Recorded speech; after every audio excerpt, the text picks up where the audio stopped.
Welcome to Romance Recs. We're three romance-obsessed besties sharing book recs broken down by genres and tropes, so you can be sure you're getting exactly what you want out of your next read. Hey guys, this is Dev, and I am currently reading or listening to Plus Size Player by Danielle Allen. Hi, I'm Jordan, and an hour ago finished The Dream Thieves, Book 2 in the Raven Cycle by Maggie Stivanter. So I'm in between. Hey guys, I'm Christina, and I currently just started reading City of Ruin, which is book 2 of the Witchwalker series by Carissa Weeks. Yes! Okay guys, so buckle up for some bookish banter. For the last time in season 2. Oh, are you guys all sad? Listeners, this is our last episode for season 2.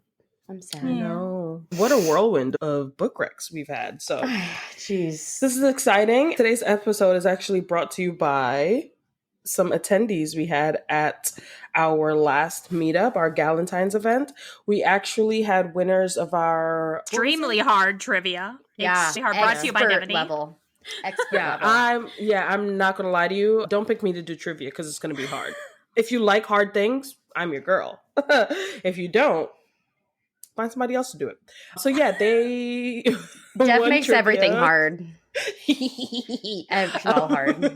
Yeah, all the time. Anyway, they won trivia, and so one of the prizes of that was to basically pick an episode for this season, and we were assigned Friends to Lovers, which I can say we all probably equally hate. I don't know. Do we hate? No. this Oh, show? yes. How do you guys feel? No, I love.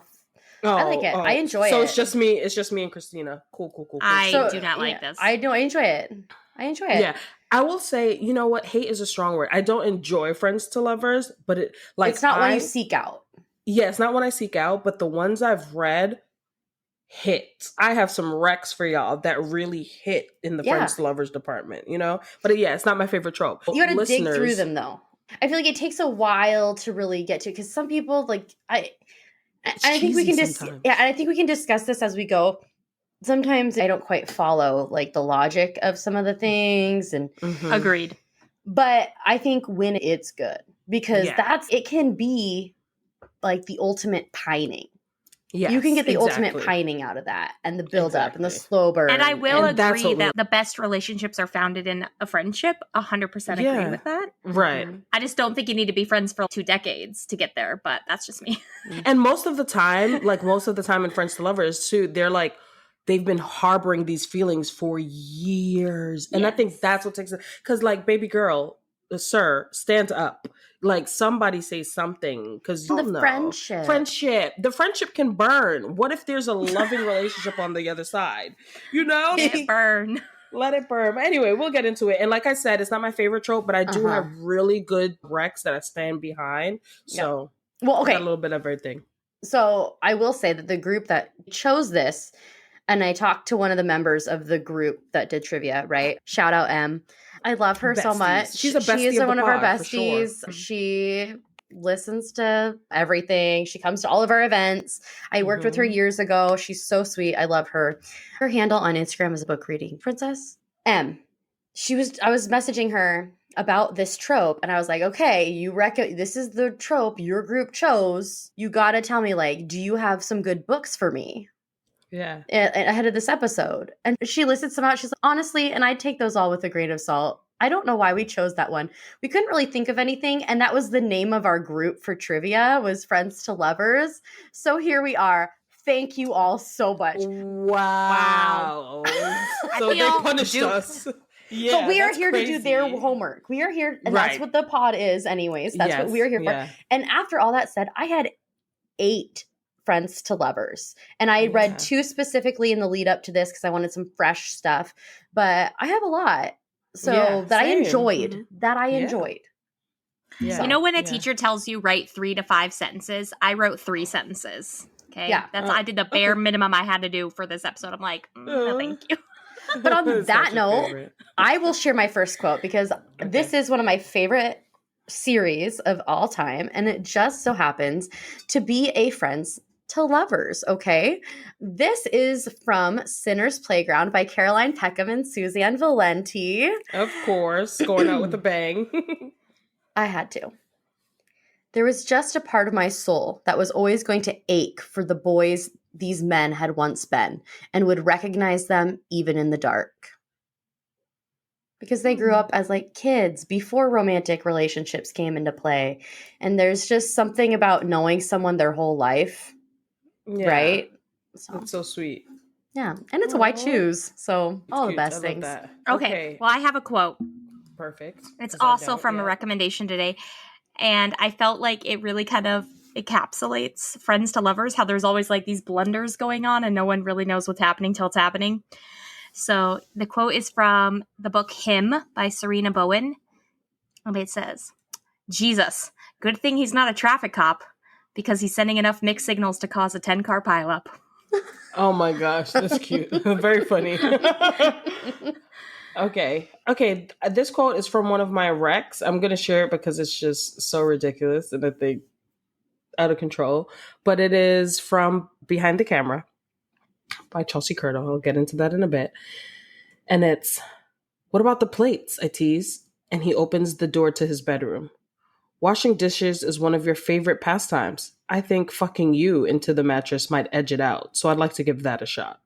Yeah, the whole fucking into that the one mattress was- thing. I feel like that's just something that gets me like very into the specific. mattress. Very specific. It like just pulls a certain type of visual for me, you know? I We'll get do more know. into Let's that. take a moment and let that visual sink in. Yeah. Mm.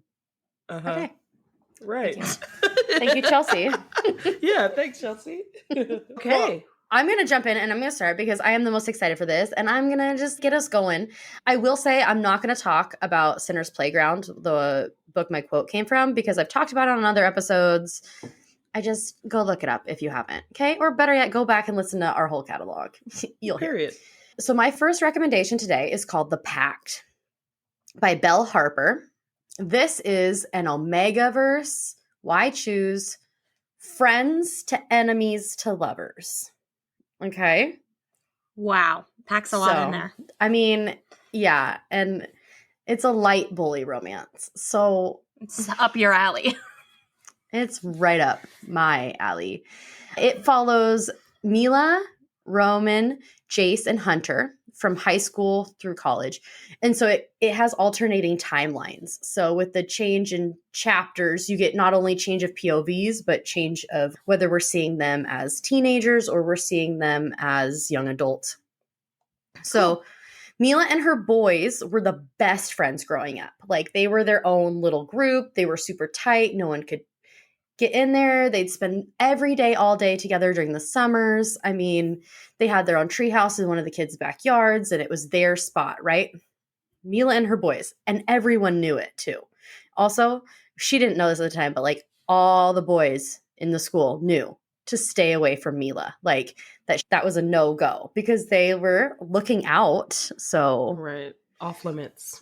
yeah. So when she emerges as an Omega, because remember this is an Omega-verse, the boys Of are course. the boys are obviously a pack, right? But she emerges as an Omega, and the nature of their relationship begins to change. But due to her abusive home life,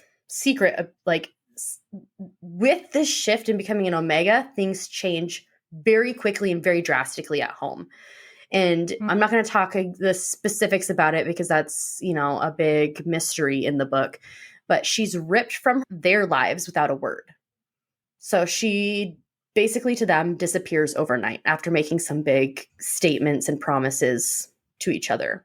And it's caused years of abandonment and resentment between her and the boys until she literally bumps into them on the first day at college. She literally turns around. They don't recognize her at first. And it's this whole thing. But of course, there's a mistake at housing. And she gets put into their suite. Of course. Because duh. There is some light bullying. And it should not be possible for an Omega to even be housed with alphas. It's not. But anyways, it's just like things and how their past truths are revealed and what really happened on both sides. And then not only that, but this book does a great job of unpacking like who they each became because of this. Does that make sense? Like the way they all chose to handle their different traumas. They do a great job in representing those and unpacking them. So some of the characters have a harder time moving forward than others, but they really try to get the help they need. And I just really enjoyed it. So yeah, that's The Pact awesome. by Belle Harper. Yeah, I love that. Yay. I do have one quick question, Jordan. Yeah. When you say light bullying, some of us don't recognize what you consider light bullying. So tell us on a scale of 1 to 10, what is this light bullying before I go into it? That's a good example. Like they're really rude to her. They go out of their way. I think they're mostly just, I'm trying to remember if they actually do. That's why it's called light bullying. It's not like they're setting her up. It's not like they're setting her up for these big things. So there's no big giant pranks, rude. Nothing. Just like it's even described like under genre. It's called light bullying, like in the description. Okay. In the Goodreads I just know sometimes we're on different wavelengths for light bullying. They do have sex with other people in the living room while she's home. So That's rough for her. there's shit that happens. Poor girl. But also, she left. And they don't know why. And she's caught like looking around the corner and watching them. And it's, Mila, Some voyeurism. Don't get caught, I baby. mean, there's Okay, yeah. Well, I guess y'all just gonna have to read that. Yeah. Definitely. All right. I guess I'll go. Okay, so my next rec is actually 2, and I'm pretty sure I've spoken about the Love Through a Lens series by Chelsea Curto multiple times ad nauseum. Like, y'all are probably sick of it. But I do love Chelsea, and this series was one of my favorites. This series kind of blossomed out of her just writing a novella, I think, and then we got an entire series out of it. And so the 2 books are Caught on Camera and then Behind the Camera. Caught on Camera follows Sean Holmes and Lacey Daniels, and they are respectively the best friends of the people in the novella Chemistry. And because those 2 people ended up in a relationship, Sean and Lacey end up spending a lot of time together. Lacey's like this free bird, also in fashion, but Sean is a NFL coach for an NFL football team. Yeah. And basically, they're just really good friends. They're there for each other. They're forced proximity in the respect that their best friends got together. But they, they're fine. They're best friends. They all hang out. They vibe. Then they vibe. One day, Lacey comes to a game with a date, and the date is like effing awful. Like, the date is so bad. Yeah. And something happens on the date. But basically, I think a kiss cam moment tries to happen, and the date it was like not happening. So Sean takes it on himself to not have his girl be embarrassed. Are you kidding me? He's not gonna have her there floundering, looking crazy. So I think he goes and kisses her because her date refused to, and she's like panicking. So he kisses her, and then basically, in the age of social media, rumors fly. Oh, NFL coach Sean Holmes was kissing this girl. Who's the girl? Blah, blah, blah, which pretty much changes their friendship. They try to fake a relationship through the holidays because there's a lot of uptick, and it's obviously mutually beneficial. And throughout this friendship, they realize, wait, you're my person. You're always over here every Thursday so we can play video games and eat pizza. Why don't we just do that as like forever. Boyfriend and girlfriend, with orgasms? Why don't we do that with orgasms? Right. And some of the hottest scenes happen in here. Sean, the man that you are, but it's so cute. It's so tender, and you see their friendship way before you actually realize that they're into each other, or before they come to the realization that they're into each other. So it's very cute. It's very wholesome. But once that friends to the lovers part hits, balls to the wall. It's so good. And then book 3. Balls are flying. Balls everywhere. are actually on heavy the wall. on balls. Lots of balls. And then the other book is Behind the Camera, which is book 3. And it basically follows Maven Wood and Dallas. What is Dallas' last name? I can't remember. But Dallas Lansfield. Maven is actually the daughter of the main character in camera chemistry. So the couple that gets together there, the guy is a single father and his daughter is Maven. Maven is also Sean's like goddaughter. Like it's very uncle, daughter, dad vibes between Maven and Sean. Not the guy that Sean- she's getting with, Christina. That's a different. Yeah, no. Also, did you- I would just like to interject that Chelsea, and she's talked about this on her socials and stuff, had to do a little finagling because she messed up with the time jump and how old Maven was. Yes. And you guys are just gonna have to play like Fairyland in that. And just yes, exactly. And which honestly, it was very easy for me to ignore that if I didn't dig too deep. Like it was fine. Don't think about it. Just read for the vibes. Yeah, exactly. But Maven is Sean's goddaughter. Sean is the NFL coach, right? On that team is Dallas Lansfield. Dallas is a single dad. And he has a baby girl that we call Junebug. And basically, Maven is in a predicament where she needs a new job and she becomes Dallas's nanny. They start off as friends. Like, it's very much friendship, like, again, mutually beneficial. And then it's not. Then it's my daughter really loves you. Then it's we're making dinner and having drinks and now we're having sex. It's, you like see the friendship kind of develop between them, which is really cute. It was really sweet. And Maven is like, I don't think she had one bad character. Like, I couldn't find a flaw with Maven. So she was very sure of herself. She knew what she wanted and she was willing to take risks. Yeah, I thought she was like a really well written, just like wholesome character.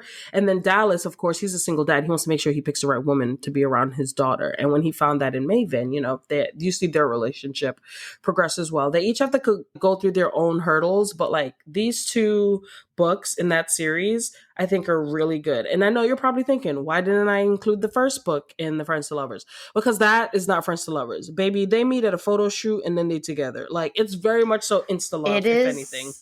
So good. So hot. That was my first Chelsea book. And it is really good. And I think you don't have to read their book first, but those characters are in books 2 and 3. And so it's way better. It sets the playing field. So if you are looking for a little spice, well, a lot of spice, and also Friends to Lovers, I would definitely check out the Love Through a Lens series by Chelsea Curto. I love Chelsea. I love her work. She's cranking out books like crazy right now. But yeah, check this out. So that's my Friends to Lovers. And again, the key to Friends to Lovers is you have to see them as friends. It can't just be like, oh, he's my friend, but I'm in love. I need to see some of that friendship develop. And I think these books both have that. Nice. Okay, so my first recommendation is People We Meet on Vacation by Emily Henry. I think this was my first Emily Henry book, actually. I don't think I've read one before of hers, so I'm excited.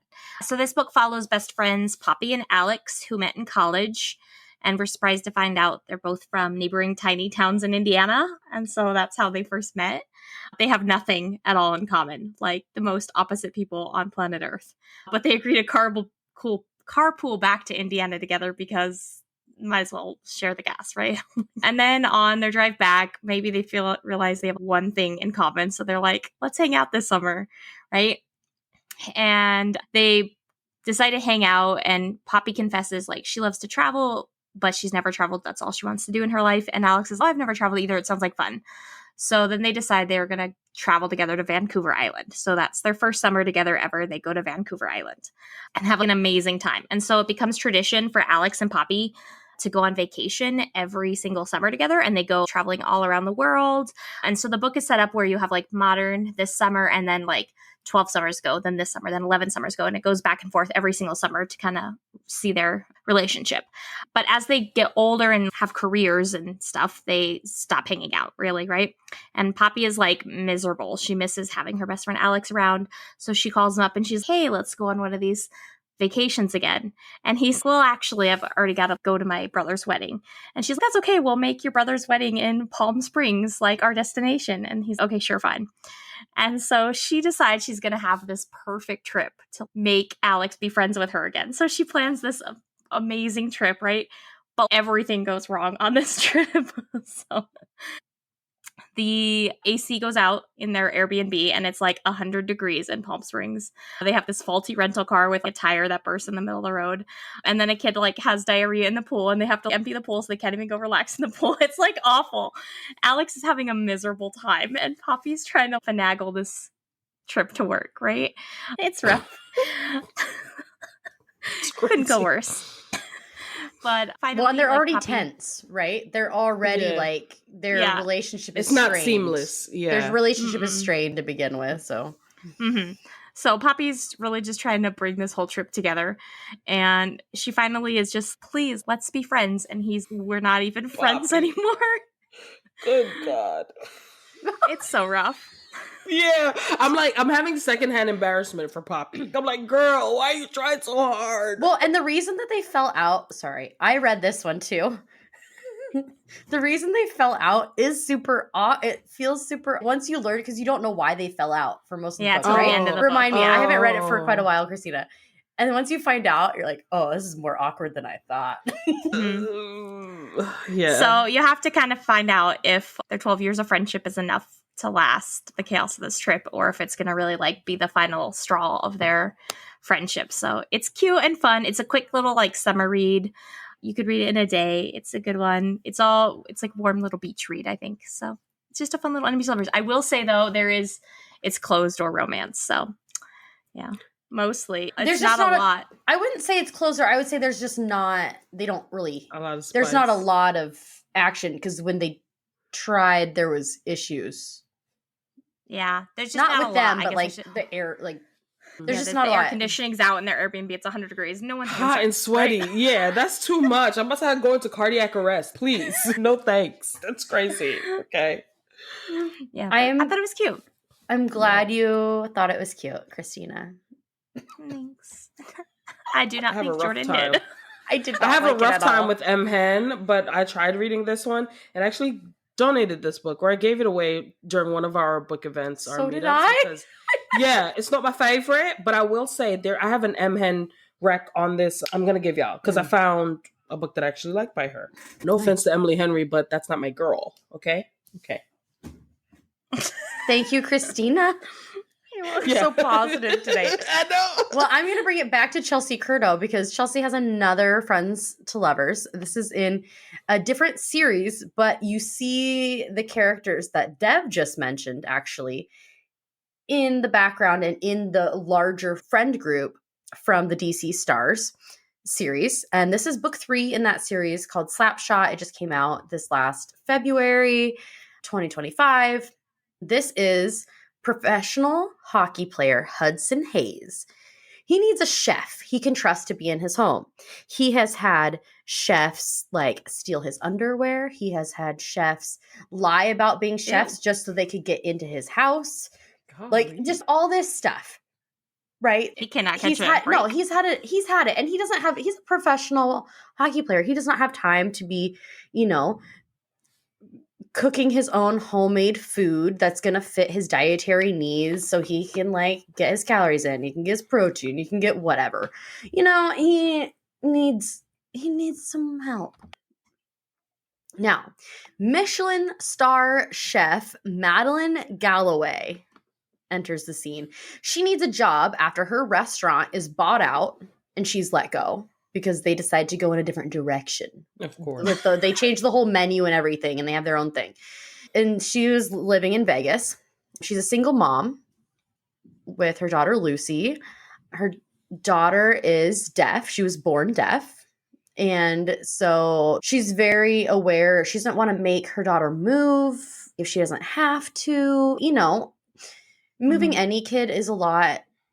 Moving a kid who can't always communicate with the general public is going to be a whole nother thing. So, but she finds at the bottom of her purse after this ordeal, and she's trying to figure out what to do, a number that she got from someone over in DC that she met, this wonderful woman who was signing with her daughter after a hockey game, because her daughter is obsessed with hockey. And if she ever needs a job, to let her know, because it was a connection from another book. So this is a little deal in this book. But so she calls it up and she's, hey, do you know of anyone, or do you know of anywhere with a job opening for a chef? And she's, well, if you want to do a personal chef, like Hudson's the nicest guy I know. And also, you guys, Hudson is the nice guy on the team. He is so sweet. He's the one everyone can count on. He's always there. And he's so nice. And he's not a playboy. He doesn't get around. You know what? We do. We do. Sometimes, well, never mind. Because in this book, nice guys do finish last, but they finish last in the bedroom because they're thoughtful like that. We love that. She goes out, she meets Hudson. It's very professional. I have my daughter, so this needs to be a serious thing. He offers her more than she was getting paid. I mean, he's taking care of it, right? She tries to find affordable housing in DC. Good luck. Sorry. That she feels comfortable bringing her daughter into. And so after all these different things, she can't find anything. So, like, her and her daughter eventually move in. But the biggest thing is because she is a single mom especially, and she's providing for her daughter, and he is her boss. She's like, we have to make sure that we have boundaries for our personal lives. Like, this needs to be a working relationship. But they get to know each other. And this happens over months, right? They become friends. Like, they work together on things. He helps her out with Lucy. They hang out all together, and it's just so sweet. He secretly learns ASL so he can communicate with Lucy, but this is the thing, he doesn't tell them he's learning until he feels like he can communicate back and forth at a good enough level. So he's like getting tutored by kids at the college. He's doing all this stuff, and that's so sweet. Yeah, it is. And so they really get to know each other, and they are just friends. And they really are. And of course, he's this like professional hockey player. He's attractive, but I haven't had those kinds of feelings for anyone since before Lucy was born. And that was like 9 or 10 years ago. Right. And she's got some trauma from her husband of many years leaving her when their daughter was born because she was born deaf. So there's like things to work through. Yeah, people are just great. So it was just really nice. It was really sweet, and they really did get to know each other, and they were friends for a long time before they kind of found themselves in certain situations where they're like, well, I just see their lives were already interconnected and best friends when the romance hit. So, and when the romance hit, it really hit. Yeah, he'll talk her through it. He'll talk her through it because it's been a while. And we love that. Love that. Yeah. Okay. I have my next rec. It's actually by Tara DeWitt, which I love Tara. I'm a Tara stack. I just love her. And this is Funny Feelings. And in this, we also have a deaf daughter, which is interesting. So carrying that. Meyer Harrigan has a daughter named Hazel. Hazel is deaf. And this story follows Meyer and Farley Jones. Farley is a comedian. She's like loud and like chaos. And Meyer is essentially an ex-comedian who is now, he's an ex like stand-up star, and he's now Farley's manager, if you will. They've been friends for like over a decade, I think, at this point. Or no, not over a decade. Only a couple of years, actually, maybe half a decade. But she's really good with Hazel. She knows ASL, so she's constantly in communication with Hazel. And it's just giving. So anyway, Meyer and Farley. So it follows Meyer and Farley. Farley's a stand-up comedian. Meyer is an ex-stand-up star with a daughter named Hazel, and Hazel is deaf. Farley comes into their life, and Meyer, I guess, sees something in her, right? Like she's going to be the big shot. He's going to be her friend, but also her manager. It's like really platonic. Their relationship is very much like platonic. I do think it's a little bit like one of those friends to lovers where one of them has the deeper feelings. And Farley, she kind of knew she was into Meyer for a little bit, but she has him as a manager. He's a really good friend to her, and so she didn't want to ruin anything. Something happened. She's basically presented an opportunity, but it comes with needing lots of publicity, people talking about you. When you're in entertainment, you kind of need good press, bad press. You just need press. You need people to be looking at you. And so she gets into this fake relationship with Meyer. So it's a little bit of fake dating as well. And yeah, they kind of just explore like these fake moments. And Meyer is like grumpy, okay? I don't know if I would necessarily call Farley sunshine, but Meyer is grumpy, like grunts, annoyed with everybody, hates people. You know, he's very much, I love my daughter. I like Farley, and that's it. But you see him open up and start to realize how deep and intense his feelings are for Farley, and that she's been there the whole time, and that his daughter loves her. And you see all of this, build up. And there are some like tense moments where, career kind of gets in the way and stuff, but so funny. Farley is hilarious. Like, she is actually so funny, which means I think Tara is funny for writing her. And I already think Tara's hilarious. Like, Tara DeWitt, girl. I love you down. I love your writing so much. But yeah, so this one you kind of see, like I said, Farley I feel like has feelings for Meyer before they get into the whole friends to lovers things. But it's really good. It's also low key a workplace romance because all these comedians. tropes. Yeah, Hitting it's all the very tropes. trope filled. Yeah, absolutely. There's fake dating, friends to lovers, workplace romance, grumpy, chaotic. I don't know. Farley is not sunshine, Black but cat. she. Yeah, maybe. Yeah, black cat, but with like a smiley face. I don't know. It's just something different. I really enjoy this. I think this is good for people who maybe don't want just straight friends to lovers, want to see that angst and that pining. And also one of the characters really like, ooh, I want to jump his bones, but I can't. Respectable limits. In a here. respectful way. Like. Yeah, in a responsible way. And it is slow burn. It is very slow. I will say it is a slow burn. So you do get pining and yearning and all that stuff. So yeah. That's my rec. Funny Feelings by Tara DeWitt. And the cover is so cute, honestly. Oh. All of her covers are so cute. Yeah. Okay, so I have another one that kind of goes with Jordan. It's another hockey romance, but this is a hockey romance. Ooh. Yeah, something different. So this Love it. story follows Jamie Canning and Ryan Wesley. They're two hockey players who grew up as best friends since middle school. They both went to hockey summer camp together every summer in Lake Placid, New York. They always refer to it as the place the miracle on ice happened. In the 1980 Olympics, the U.S. hockey team won the gold. Yeah. So it's like a really special place for hockey players. I guess it's like their place to go hang out. So they love this summer camp. It's like the best of the best. They're both there and they spend every summer together. They write letters back and forth during the school year. And then they like send each other funny packages throughout the year. Like they'll send someone a gag gift and he'll send the same box back with another gag gift. So they've just been living this way since 12 to 18. It's their final summer before they go off to college. And Ryan, who he goes by his last name, usually Wesley, pushes his best friend Jamie to suck his dick the night before they leave. Yeah, it was like a shootout. What do you mean thing. he pushes him? What do you mean he pushes back up? You can't just drop that bomb and keep going. Like They do a hockey shootout, and the winner says, "Oh, the loser has to suck the winner's dick," right? And so he purposely throws it so he gets him to suck his dick. He doesn't think his friend will. This is so unhinged. Wait, is this only between the two of them? Do other people know about it? It's just It's just the two of them. I was like, I love that. So anywho, then Wesley feels bad for pushing his straight friend Jamie to suck his dick. So Wesley's gay. Yes. Well, he didn't think he'd go through with it, so he feels bad. And Well, so he, that's bad on Jamie too, because Jamie could have said no. Jamie, please stand up. What? Anyway, continue. I mean, some people are closeted. Here we go. True. That part. Some people need the dare. Some people need the dare. They need the reason.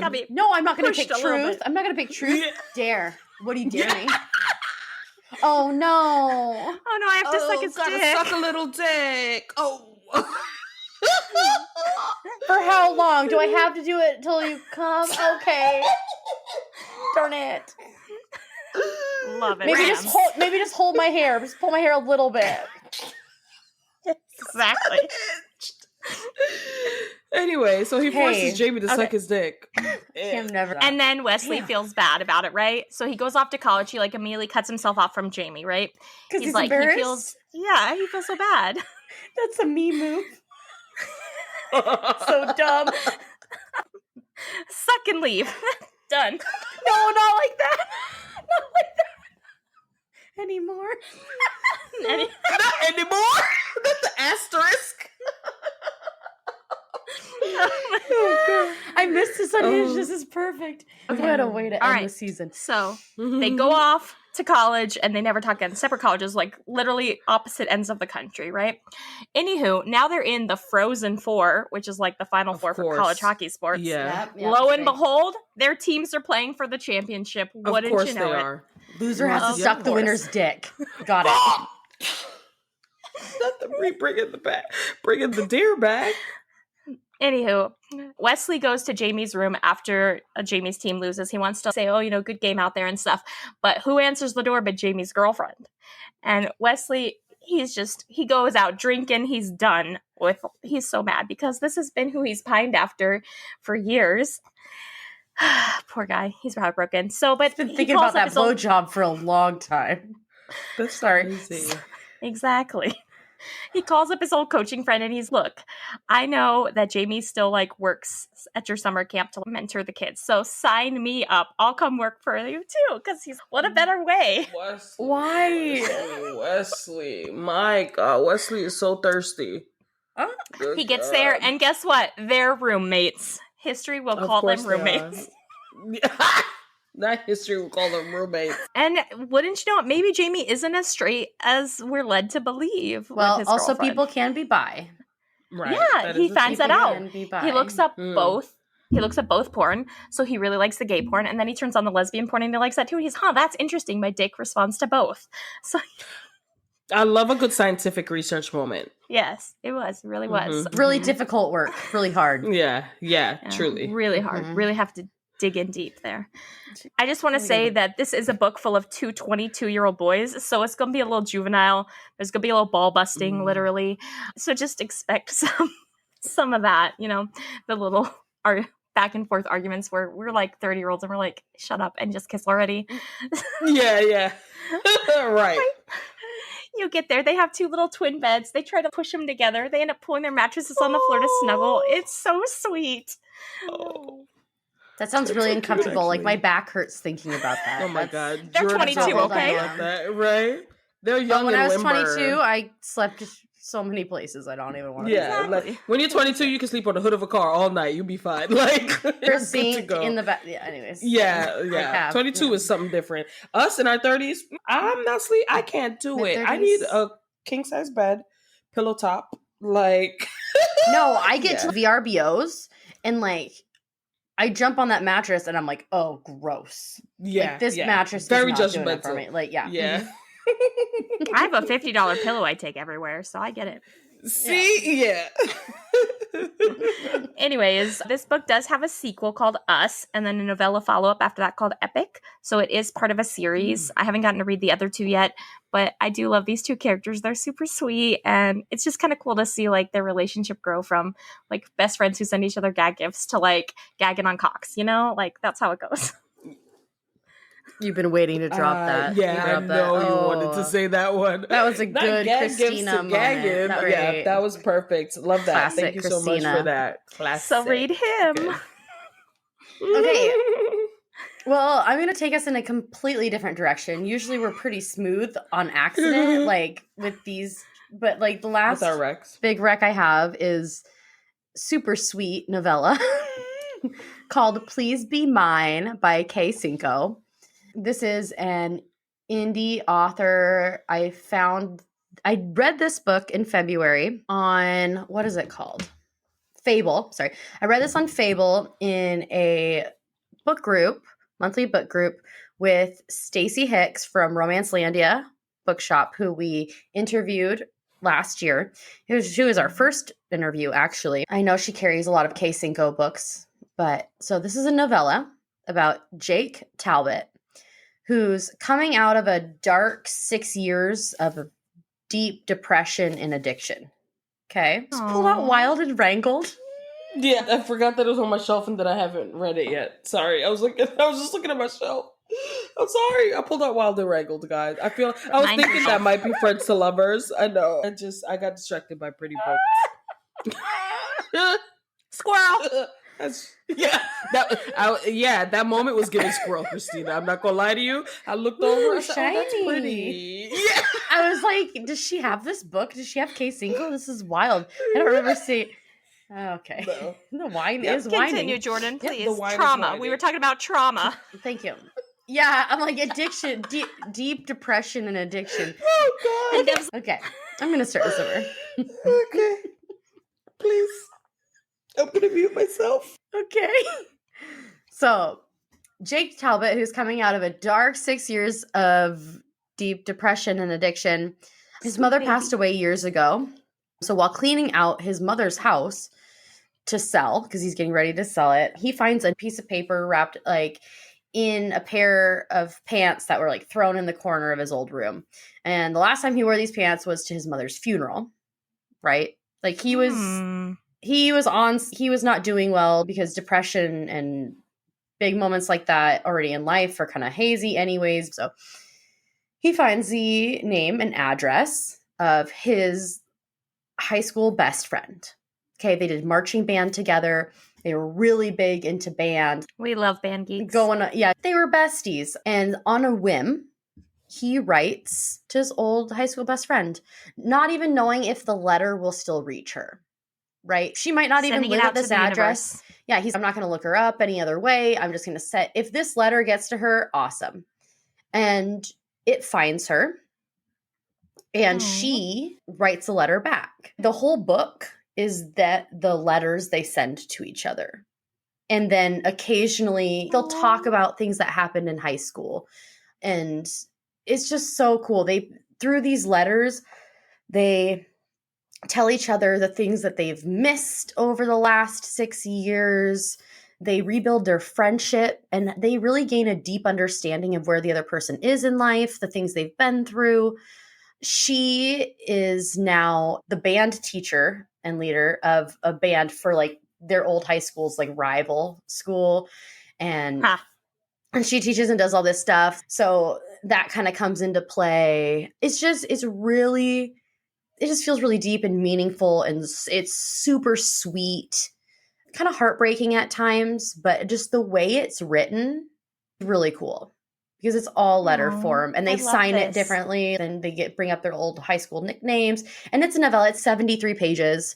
So it's a short read, but just really moving. It's cool. And I like when this happens, that characters find each other after they've already decided to change and have already made moves to change, to heal themselves. It's not like they find each other and use each other to heal and move forward as a crutch or anything like unhealthy like that. Mm-hmm. They've already taken the steps too, and that is so sweet. That sounds amazing. Yeah, it's cute. And they decide not to look each other up like online. They just talk about it, and it's cute. Oh, I know. Sorry, truth or dare blowjobs here. Yeah, I know. That was actually very sweet, very sad, very demure. Very cutesy, though. The gagging. Cute. Yeah, very cutesy. Okay. I have 2 recs left, and I've been toying with which one to go with next, but I think I'm going to save the most salacious one for last. So my next rec is actually Emily Henry. So I want to bring it back to M. Hen book that I actually really enjoyed. I've only read one other fully. I DNF'd most of her books, I'm not going to lie. But I read Book Lovers. I did like it. I think the main character of that book was very strong and flawed, and I loved watching her growth and just watching her exist. I liked that one. But this book, Book Lovers was, I think, good. Nothing else I can tolerate. I'm so sorry. Funny story. Tell us how you feel. Hard truths. Right. Funny story by Emily Henry is so... I'm pretty sure I was like reading this because I love to read and listen at the same time. I'm pretty sure I was reading this on my Kindle and also listening to it.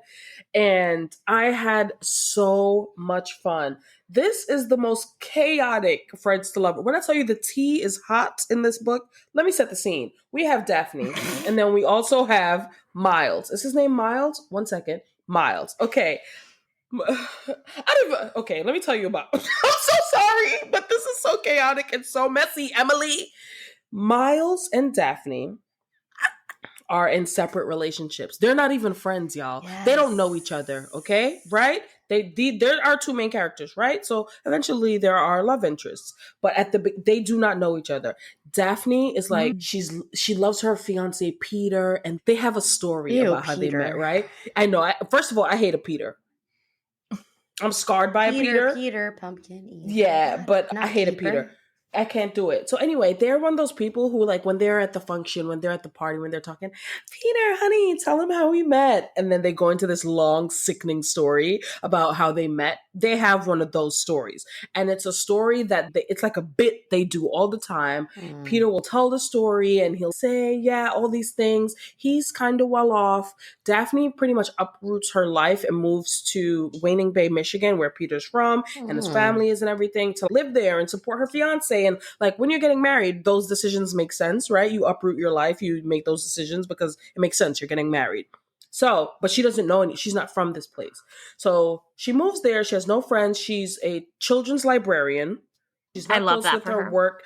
I do love that for her. And one thing about M. Hen, she gonna put a bookstore somewhere in her novels, right? Because like Book Lovers was an agent. Anyway, you know what I'm saying? So anyway, Daphne is in Michigan. She doesn't know anybody. She's working as a children's librarian. Her coworkers are like, she's very secretive. Like, we don't really know her. Is she in witness protection? Like, why aren't we friends? What? Daphne's very isolated from everybody. Anyway, one day Peter is telling the story of how they love each other.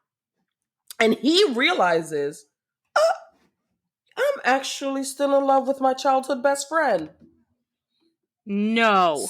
Yes, girl. He realizes he's actually in love with his childhood best friend. And you know what? Petra, that's a childhood. Petra was a little sneaky. Whenever she was mentioned, Petra like, and Peter? Petra and Peter. Sick. You see why I don't like Emily? What is their 'Cause why ship would name? you do that? Petter. It's actually just Peter or just Petra.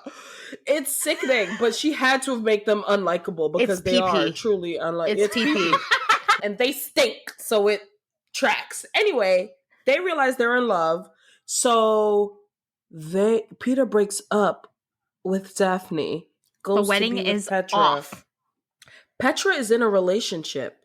She breaks up with Miles. Okay, you remember? Oh no. Let me get there, Christina. This happened in real life. I'm sorry. Petra breaks up with Miles, right? So now Daphne's like, where the fuck do I live? I can't be here in the house. I'm pretty sure Daphne had to leave their house. Yeah. I'm pretty sure she left kicking that. him out. Maybe, you know what? Maybe I read the beginning of this book. Maybe, sounds yeah. very familiar. I really enjoyed it, but the tea is too hot. So anyway, Daphne and Miles move in together. It's just no one else could understand how effed our lives are except you, because you're also going through it, right? This woman who you wanted to marry, who you wanted to be with, just up and left you for her childhood best friend. So they have that like in sync, like that camaraderie, but they didn't know each other before this. Now they're thrusted into being roommates, so each of them has somewhere to live. But Miles is very unserious. Miles is a sommelier. I'm gonna take that back. I love Miles that is a waiter. for him. No, Miles is a waiter at a winery. So he wishes he were a sommelier. Still amazing. Hey, I have nothing against waiters. I served tables Absolutely. for 10 years. Same. I but we very know, much in the which is why we can say we know. Exactly. Bitch, you're not a sommelier. Yeah. So you were a waiter. You try all the bottles. Wannabe. Yeah. Miles is the complete opposite to Daphne. Daphne's high strung and ordered, and Miles is free thinking. Like he walks out the room, he's high as a kite. Daphne's, can you not smoke? What are you doing? Can you not smoke in a house or something?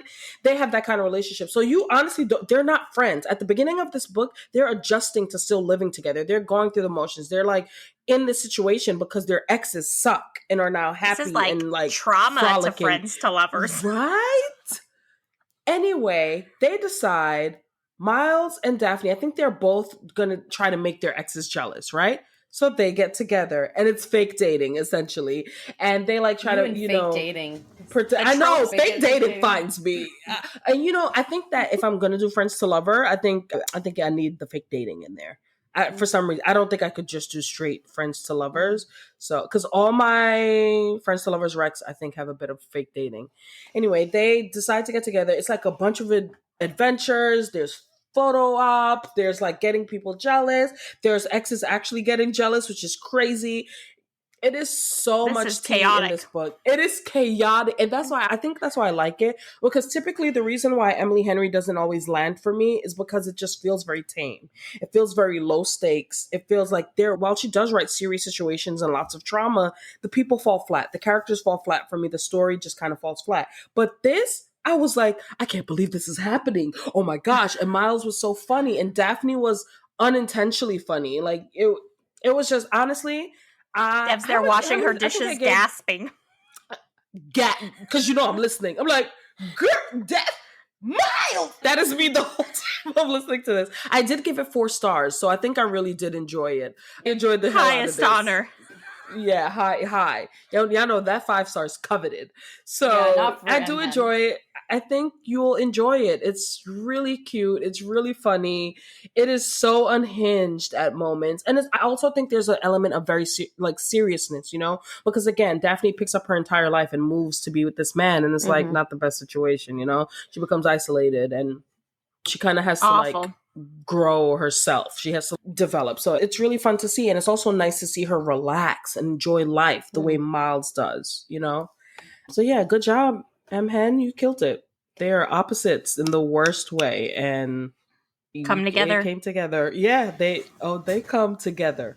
I do want to say we've kind of, while we've given you to M-Hen Rex, but we've kind of hated on Emily Henry as a writer. I just want to make sure we let people know we do not dislike her. No. We do not. I do not have anything against her. I don't even have anything against her books. It's just not for, that's not what I want to spend my time reading. I think there are so many people that love her books. And good for she them. Has such a cult following. Yes. Absolutely. Yeah, good she's for very you guys. popular. I'm so glad you guys have that, and you're having fun with those books, and that's what you're looking for. We need a little bit more drama, I think. We need a little bit more. That's like the one thing we all Dev have says this one's full of drama. The one thing we all have in common, I feel like we all need we need a little more. We need like death trials, or we need angst, or we need something. Like we don't want I don't do cozy that much. Straight cozy is tough for me. Straight cozy. no. We need to be sucking dicks. Well, yeah. And that's what it is. So anyway, but see, okay, quick little tangent, but that is what I love about the podcast and what I love about readers is that we will read things that may not necessarily be our cup of tea, or read authors and I want to say this. If you have an author who you have completely written off, who you're like, I'll never read anything they write. And if it's serious reasons, then obviously do not read that author. If they're triggering you, whatever. But I will say, if there are authors who you just feel like they don't write my style, try to go through their catalog. Read some of the reviews and see if you like something that they've written. Because when I read the blurb for Funny Story, that's what pulled me in. When I read Emily Henry's other blurbs, I'm like, oh my God, I'm going to fall asleep. I can't do it, my love. Yeah. But this caught my attention. So I would say if you're struggling with an author, just dive into their catalog. That is what reading is about. You don't have to necessarily like the author or the trope or the genre, but find something that might work for you. Open up your mind enough to say, I'm going to give this a shot. And if you don't like it, you don't like it. You just read a book you didn't like. And you can also DNF. Right? Please, DNF. But yeah, looking at you, Christina. There's so many books, right? There's so many books to read. Not Christina being silent this whole time. Christina's, okay, all right. Well, I was just here to say, maybe you don't like Twilight, but you'd like The Host by Stephanie Meyer. Okay, The Host was so much better. Yeah. The Host is so good. The Host My husband, it's one of his favorite books ever, actually. Yeah, it's so good. It's good. But I'm not gonna lie. As much as I tease about Twilight, baby, I was in line every time that book came out. Whenever a movie dropped, guess who was in the theater? Me. Okay? I got to know about it. Yeah. I picked up Midnight Sun at midnight. I was there. Yeah. So I was in my 30s when I was there. Expand your horizons. Take a risk. Take a chance, and just read. There's so many books. Look. And if you hate it's in a book. Reading Rainbow. Reading Rainbow. Oh, my daughter's been watching that. No, my daughter's been watching that. Reading Rainbow. But is that our age? No, most of our demographic is actually older. People better know LeVar Burton. Okay. I'm gonna fight them if they don't know LeVar Burton. Period. We're gonna toss. And his daughter too is amazing. Mika is so cool. So yes. Sorry. Okay. So that's our tangent. More Christina, Rex. do you have any Underwear. more? Did you do? Okay, you have one I more? do. Ooh. I do. This is A Long Time Coming by Megan Quinn. It's number 3 in a series. I don't know if I've read that. I'm sorry. Wow. Round of applause for this because the Kane brothers eat down. Continue. They eat down? This is number eat 3 down. in the... Damn, I need some of what Dev is having because... Girl, it's this wine from Costco. It was $11.99. And when I tell you it got me turned up, I will have to share because like I've never had wine so hard. You need food. Thanks, Sorry, Costco. Christina. I'll mute Dev now and myself. Costco Wine, if you'd like to sponsor us, message Dev. Oh my god, can you imagine Kirkland? Hot dogs and Kirkland wine? Wieners and wine. Okay, anywho, this is book number 3 in the Kane Brothers series, but you can read it as a standalone because it's its own individual story. It just has tiebacks to other characters. This book is kind of like a take on My Best Friend's Wedding, right? It follows 2 best friends, Ophelia, she goes by Leah, and Breaker. They meet as juniors in college in a secret Scrabble society. And this is top secret. Like, you got to know special codes to get in. It's crazy, right? Okay, they bond not only over their love of Scrabble, but also all things nerdy. I absolutely just was loving this, right? They're like Raylo fans, Lord of the Ring fans. It was getting me as a nerd girl. But they really bond over Leah's fanfic she wrote. It's a supernatural fanfic called Lovers Not Brothers. It ships Dean and Sam. And yes. Oh, what? I have That's to her read fanfic. this now because I am a huge Supernatural fan. I went to Supernatural Con years ago up in Vancouver. I have cosplayed gender bent Dean. Okay, I'm listening. Okay, so she's just in love with this Lovers Not Brothers. She wrote it. He's like fangirling over her. He's like, you wrote this? Oh my God, you're amazing. And so he's continue writing because she had stopped writing. And she's, okay, will you be my friend? Because she's a new transfer student as a junior to this college. And she's, I don't have any friends. And he's, yes, I'll be your friend. And that's the beginning of their friendship. And fast forward, next chapter, it's a decade later. And Leah's, guess what? I'm getting married. And they have been best friends their whole 10 years. They even have like an apartment next to each other. They share like a wall. They like knock secret codes on the wall at night to each other. They have a pizza and like board games night every single week, or dinner, like he brings her whatever kinds of dinner. He's a billionaire, by the way, but he's so down to earth. He's staying in this little apartment. He could afford a Malibu home, and he's staying in like downtown LA because that's where she wants to be. Like he's a little puppy. He follows her wherever she goes. She going to the beach, he's going to the beach. We are going to the beach. He's wherever she is. However, he does not like her new fiance. The new fiance is Brian. Brian is like trying to become a billionaire, but not in a good way. He's like into insider trading and like bad deals and all this, and it's not good. But Leah does not like being in the middle of Breaker and Brian's little tizzies they're having, right? So she's like, just let's be friends. And they're like glaring at each other from across the table, like not having it. Okay. So she has to tell him, I'm now engaged to this guy you hate. And he's, damn, that sucks, but happy for you, right? And so Leah goes out to dinner with Brian and to see Brian's mom. And Brian's mom's, guess what? I already booked you a venue in 5 weeks for your wedding. You don't have a choice in where you're getting married. Too bad. Hate it. Yeah. Exactly. Her name is Mrs. Beaver, by the way. And they call her the Yes. Beef. Yeah.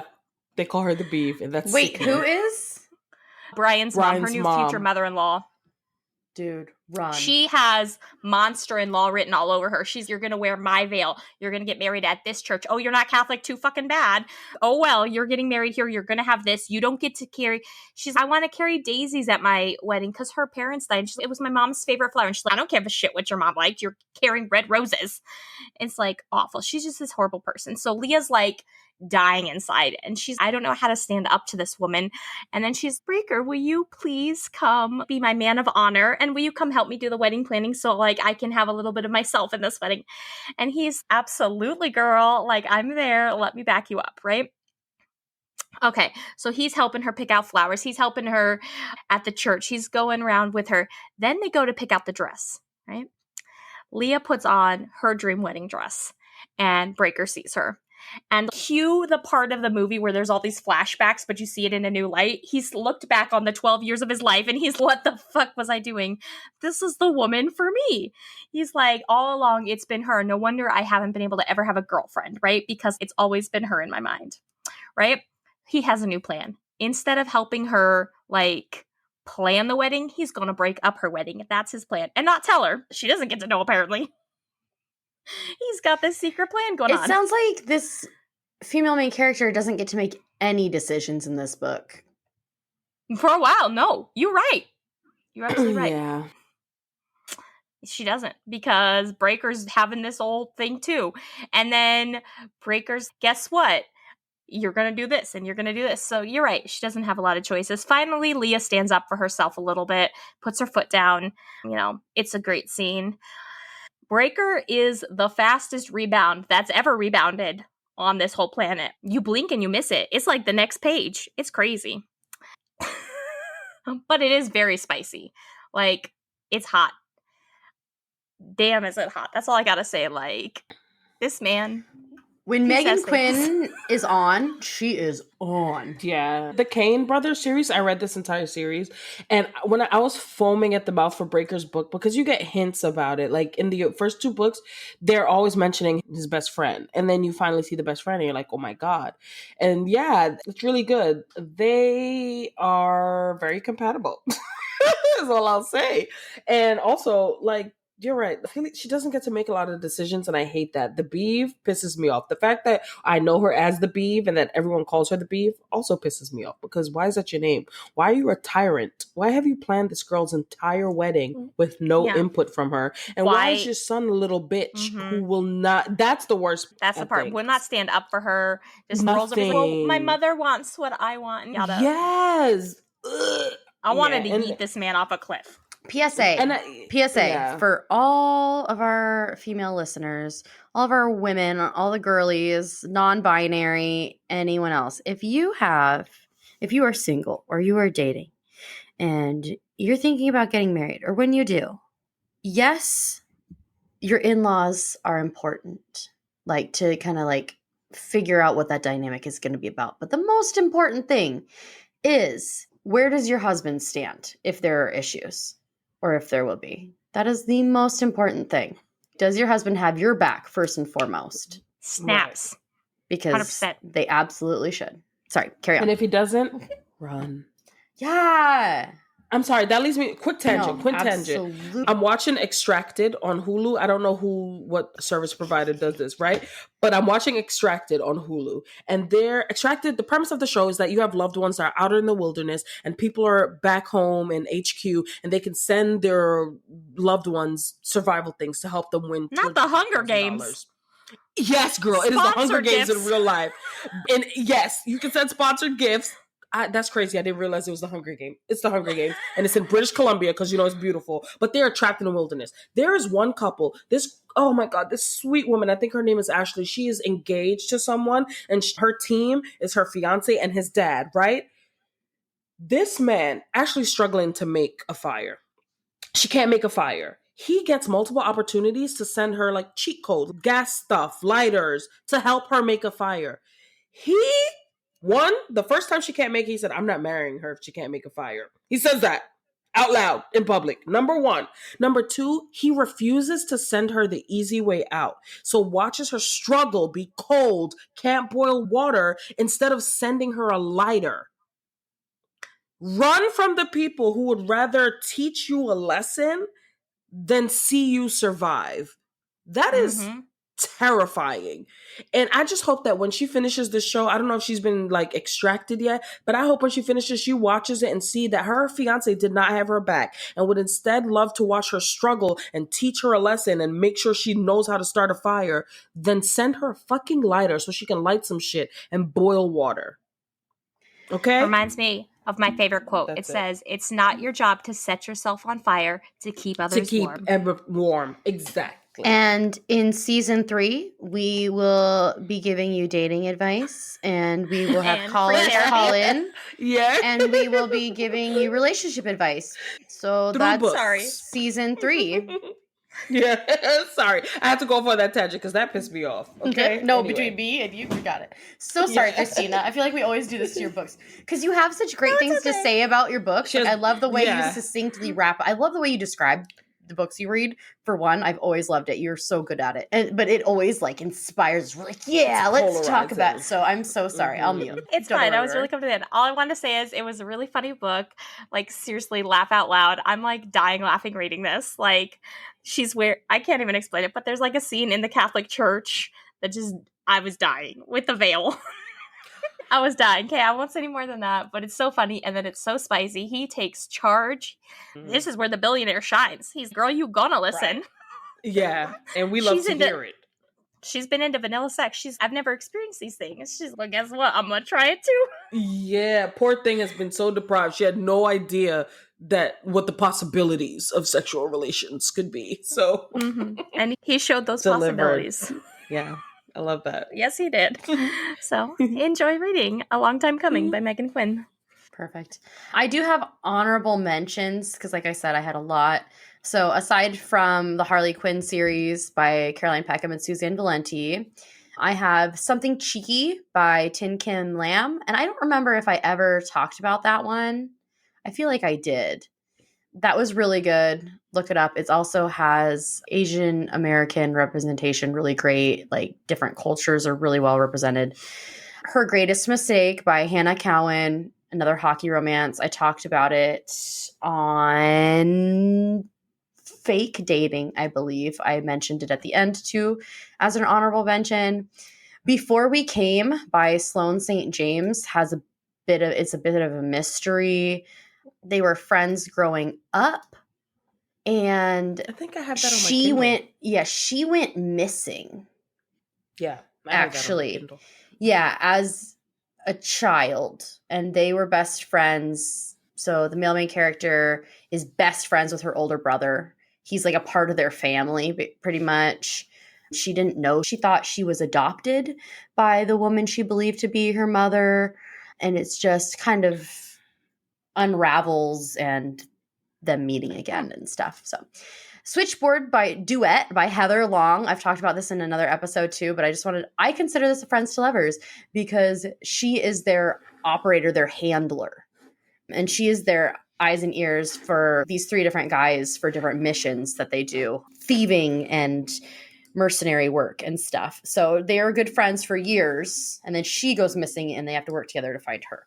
And then finally, Punk 57 by Penelope Douglas. They're pen pals. What is it with me and pen pals tonight? They are pen pals since like 4th or 5th grade for a school project. They keep writing to each other. But then by happenstance, he transfers schools, ends up in her school, and she doesn't know that's him. And he goes by a different name, so she doesn't find out. And to him, she's a completely different person than the way she portrayed herself. So he feels really lied to. Yeah, I talked about it a long time ago, I think. He feels lied to. So it ends up kind of being a bully romance because it's Penelope Douglas and it is high school. But it's so good. There's a couple scenes in there. I just pretend they're in college and it's so good. Use your imagination. Right. Yep. And that is Friends to Lovers for me. Oh, I have some honorable recs. The other book I was going to mention, which is Give Me More by Sarah Kate. It's from the Salacious Players Club. I think it's either book 3 or 4. It's one of my favorite books. And the reason I put this as a Friends to Lovers options, there's a married couple. So it starts off with 2 best friends. The 2 guys are best friends. Then they see a girl.